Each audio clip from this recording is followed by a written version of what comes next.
इनकी हम दरख्वास्त करते रहे, लेकिन अनफॉर्चुनेटली हर step of the way election commission उस जिम्मेदारी निभाने में नाकाम हो चुका है।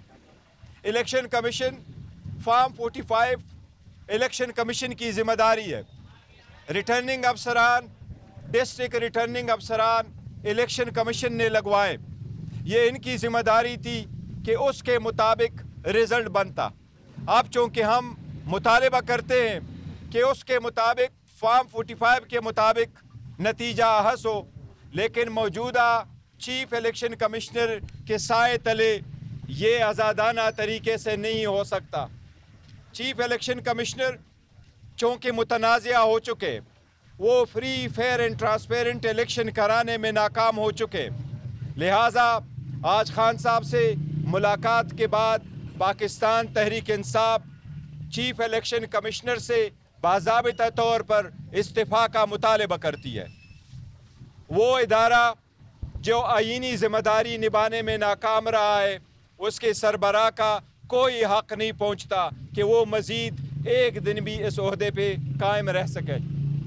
लिहाजा पाकिस्तान तहरीक इंसाफ मुतालबा करती है कि चीफ इलेक्शन कमिश्नर अपने ओहदे से फिलफोर रिज़ाइन करे, ताकि जो भी इंक्वायरीज़ हो रही हो वो इंक्वायरीज़ इम्पार्शियल हो और बग़ैर किसी इंटरफेरेंस के हो, और रिज़ल्ट जो मुतय्यन कराने हैं वो सही रिज़ल्ट उस मैंडेट के मुताबिक हो जो आवाम का मैंडेट है। उसके साथ ही साथ जो कमिश्नर रावलपिंडी ने स्टेटमेंट दी है, उसके मुताबिक हम मुतालबा करते हैं कि वो एक वेसल ब्लोअर थे जिसने सबसे पहली खबर दी कि यहाँ धांधली किस किस्म की हुई है। लिहाजा हम मुतालबा करते हैं कि उसकी ज़िंदगी को और उसके बच्चों की ज़िंदगी को तहफ़्फ़ुज़ दी जाए, ताकि वो किसी भी इंक्वायरी में फ्रीली पार्टिसिपेट कर सके। इलेक्शन कराना इलेक्शन कमीशन की ज़िम्मेदारी थी। उसके बाद जो हुकूमत बनती है अवाम की उमंगों के मुताबिक तब चल सकती है जो हुकूमत अवामी मैंडेट लेके आती है, ना कि स्टोलन मैंडेट हो। इसके आने से अगर free fair transparent result declare नहीं होता और फॉर्म 45 के मुताबिक रिज़ल्ट नहीं आता, इससे IMF का प्रोग्राम भी बहुत ज़्यादा डैमेज हो जाएगा, क्योंकि पाकिस्तान इस वक्त किसी भी इस किस्म के इकनॉमिक टर्मोइल का मुतहम्मिल नहीं हो सकता। इसलिए हम बाज़ाबिता तौर पे सबसे मुतालबा करते हैं कि फिलफोर फॉर्म 45 के मुताबिक नतीजा 47 अहस किया जाए। जो 80 सीट्स जिसके हम फिक्स फिगर देख चुके, उसके मुताबिक आप इलेक्शन डिक्लेयर कराए और उसके बाद कौमी असम्बली का इजलास आप बुला लें। ये हमारे आज के लिए ज़रूर लाजिम मुतालबात हैं।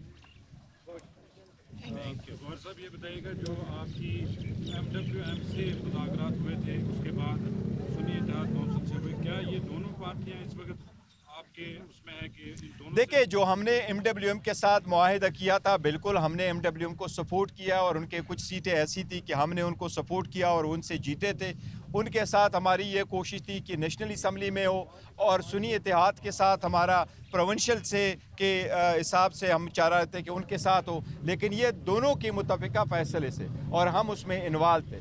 दोनों ने ये प्रेफर किया था कि एक ही पार्टी के साथ आप चले, क्योंकि हम दो प्रोविंशियल असम्बली में ऑलरेडी सुन्नी इत्तेहाद के साथ थे। लिहाजा ये फैसला किया गया था कि हम सुन्नी इत्तेहाद के साथ जाएंगे। कल भी हमने प्रेस कॉन्फ्रेंस की है और तीनों पार्टी के मुश्तरका और रजामंदी के साथ ये फैसला हमने किया है। इलेक्शन कमीशन जो इलेक्शन कमिश्नर से आप मुतालबा कर रहे हैं कि मुस्तफ़ी हो, क्या इस वक्त ये मुनासिब है कि वो मुस्तफ़ी और आपको जो आपके जो मुतालबात हैं वो पूरे हो सकें? मैं समझता हूँ कि ये बिल्कुल मुनासिब वक्त है चीफ इलेक्शन कमिश्नर के लिए कि वो अहदे से स्टेप डाउन हो। अगर इतनी बड़ी जिम्मेदारी वो ना निभा सका और उसके होते हुए मैंडेट पे डाका डाला गया, तो इससे और वक्त नहीं हो सकता कि हम मुतालबा करें। लिहाजा आज खान साहब की हिदायत के रोशनी में पाकिस्तान तहरीक इंसाफ मुतालबा करती है इसके रिजिग्नेशन का और फिलफोर करती है। Thank you ji.